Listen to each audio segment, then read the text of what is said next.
Hey guys, what's up? MadSeason here, back with another video for you.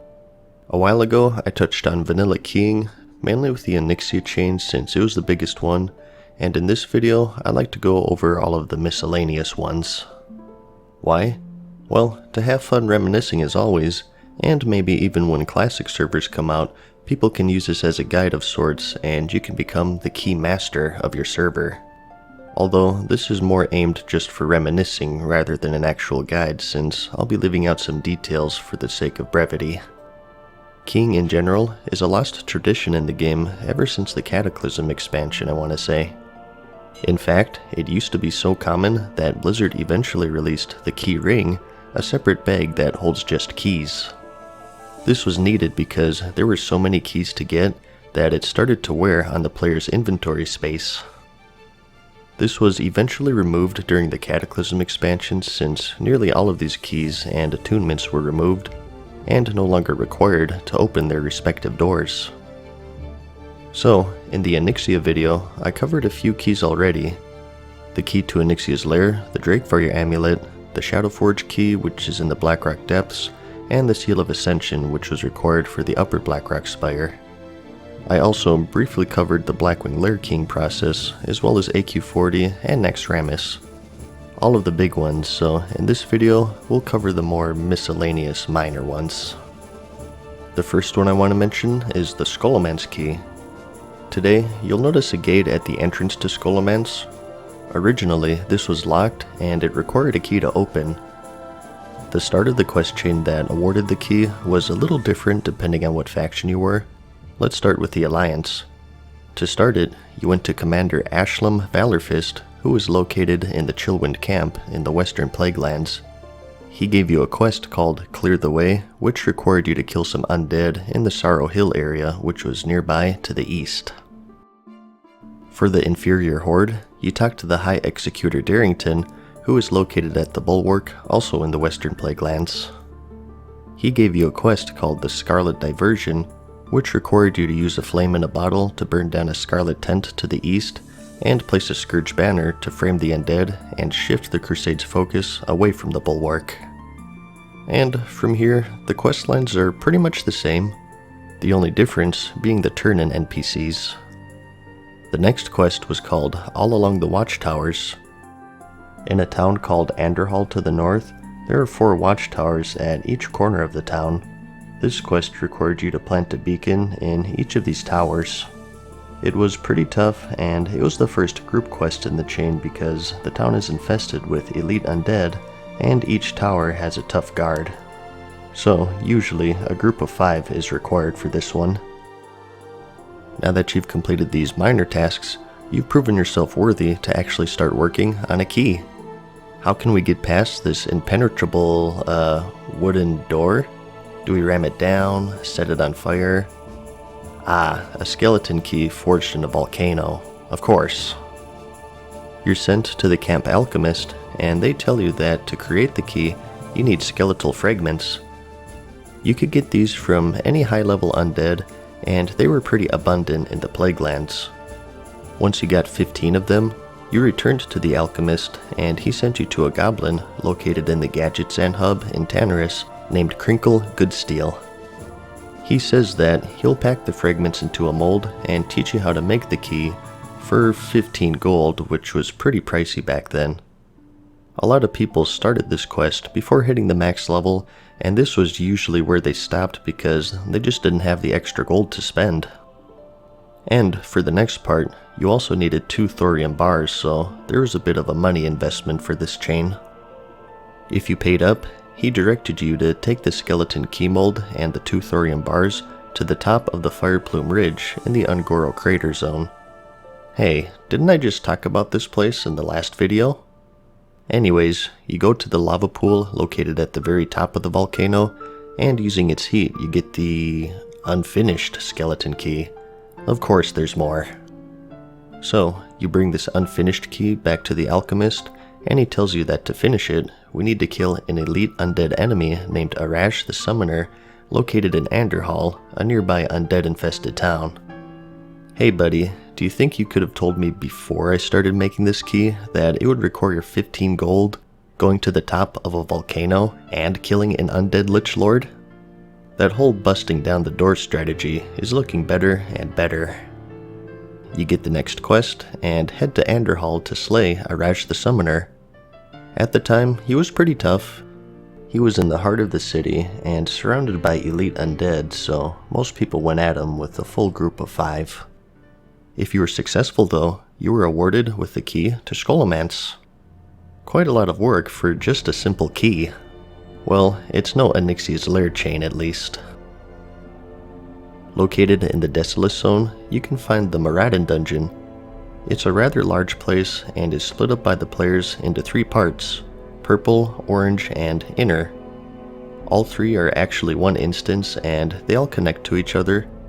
The inner was the finale and had the best loot, but to get to it you had to go through either orange or purple, which was pretty time consuming. Luckily though, there was a shortcut item called the Scepter of Celebras that teleported you right to inner. Wait a minute, a staff? Now I guess this technically isn't a key, but it serves the same purpose as a key pretty much, so I'll cheat and talk about this one anyways. It's actually much more simple than the skeleton key. Outside of Moradin on the orange side, you could find a Dryad NPC named Kavindra. She has a quest called the Legends of Moradin, which requires you to get the Celebrian Rod and Diamond from the 2 sort of end bosses of both sides, Lord Viletongue on the purple side, and the Elemental Noxian on the orange side. The whole place was a maze, and it was during vanilla when there were no maps, so traversing it was actually pretty challenging if it was your first time there. After killing those 2 bosses though, you had to kill one more called Celebras the Cursed, who could be found in the Poison Waterfalls at the end of both the purple and orange sides of the dungeon.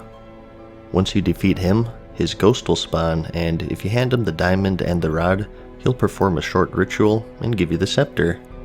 At the bottom of the waterfall behind him lies the inner Moradin, which you can then finish, and now that you have the scepter, you can teleport straight there every time. To do that, you just went to the entrance of the dungeon, and instead of going left or right, you went through the middle passage until you reached a room with 4 braziers on the floor.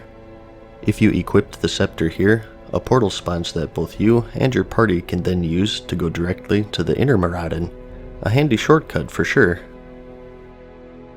Our next key is a little unique because it's not for a dungeon, but rather just for the open world, and that's the Alliance only key to the Searing Gorge.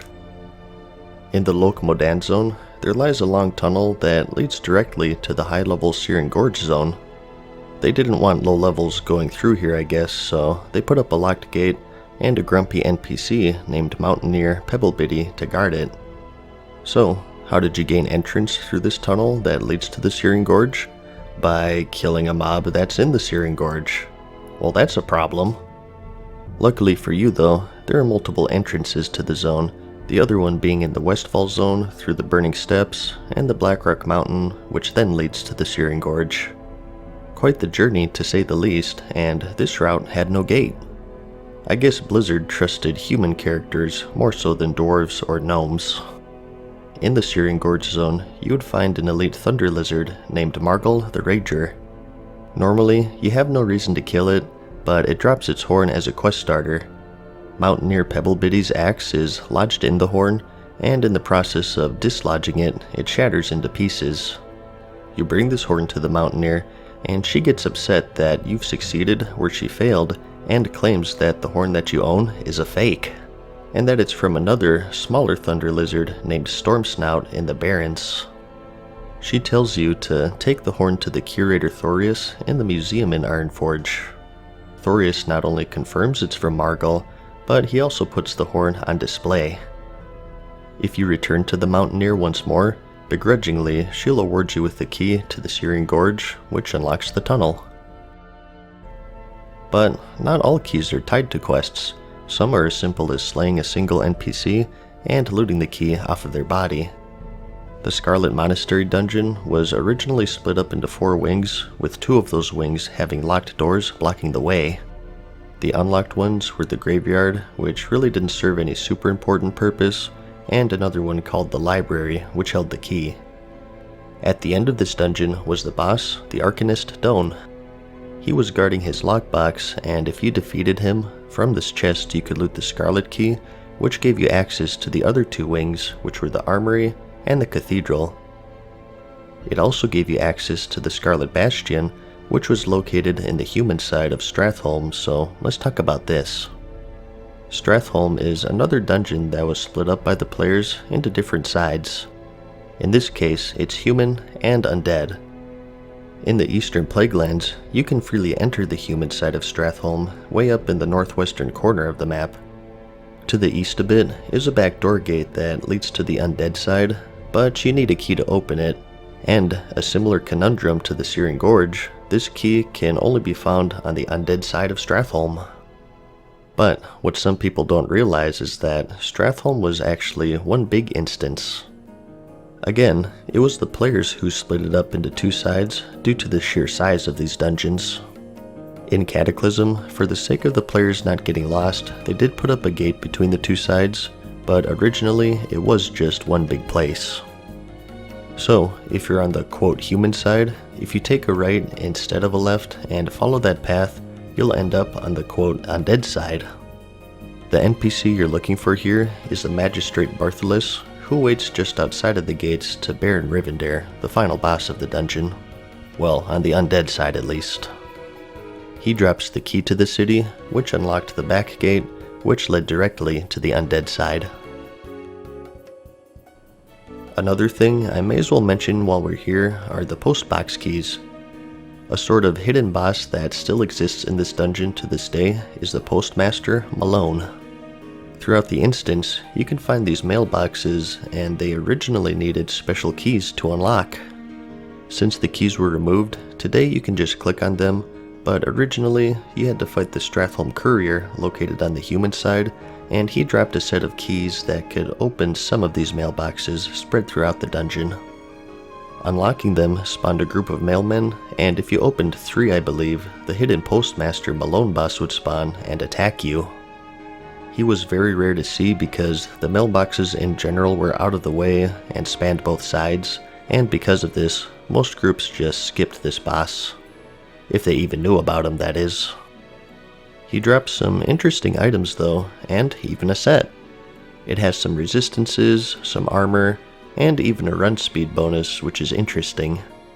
Like I said, he's still in the game, so if you want the set, you still can get it. It makes for a cool transmog, I think. So, there's some more keys for you. I do have a ton more planned, and here's a preview list of all of the ones I have written down, so we got a lot more to cover. And if you don't see any listed here, feel free to let me know in the comments. I think keys were an interesting element to the game. It was another little collectible thing, and it actually gave you a lot of value if you had them. Often, you could get spots in a dungeon group if you had the key, even if you were lower level or whatever. The Seal of Ascension for the Upper Blackrock Spire, which I went over in another episode, was one of the tougher ones to get. I had it on my rogue, and people used to actually pay me some gold to open the door for them since they were pretty rare there for a while. So, for those of you who are going to play the classic servers, get the keys because you'll make a lot of friends, and maybe even a bit of gold. I'll be sure to visit this again in the future. If you decide to join me, I'll see you then. I hope you found the video interesting or entertaining. Like it if you liked it, and I'll see you in the next episode of Time Warp. Peace. Farewell for now, mortals. We hope you enjoyed today's video. See you again soon.